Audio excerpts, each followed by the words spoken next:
A citizens' science initiative is helping to keep little blue penguins out of harm's way during the construction of a seawall extension in Taranaki. The Ngā Motu Marine Reserve Society and Project Hotspot provided data on penguin numbers, and volunteer inspections are being made at Urinui Beach while the wall is being built.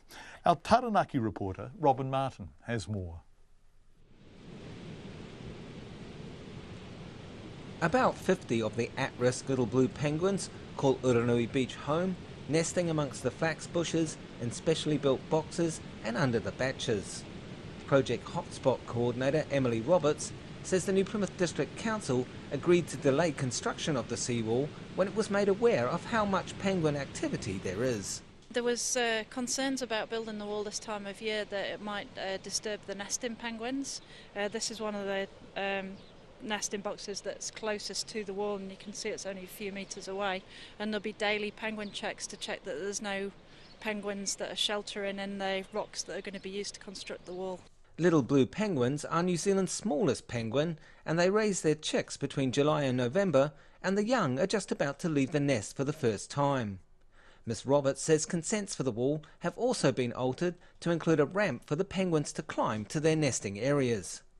Penguins are really good climbers, but for the large boulders they'll struggle getting up anything that has a higher vertical height than 25 centimetres. So as a consequence they used to come up the steps that used to be here for access. So that access will be, they'll make sure that that's there again. Teresa Haston owns the Urinui Beach Camp. Mrs Haston and her 9-year-old son Aidan have volunteered to make sure the penguins are not in the construction zone. So each morning before the contractor begins, we just do a walk past where he's working for the day and just make sure there's no penguins nesting, or especially once he starts stockpiling the rocks to make the wall, because they've had problems getting up the wall since all the erosion happened. DOC were concerned they may start trying to nest in the rocks. Mrs Haston says the penguins are the stars of the camp.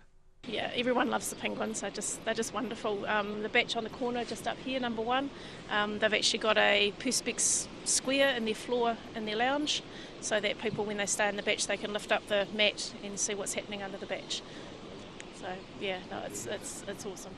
The penguins come up on the beach after nightfall and head to sea to gather food early in the morning, leaving a trail of telltale tracks. The council's infrastructure manager, David Langford, says the birds have influenced the whole approach to the project. We've adjusted the hours that we're actually actively working on the project, so that we're only working in the hours that the penguins aren't active and moving around on the beach. And the other thing, we've got a quite a strict process for doing pre-start inspections before each shift starts work.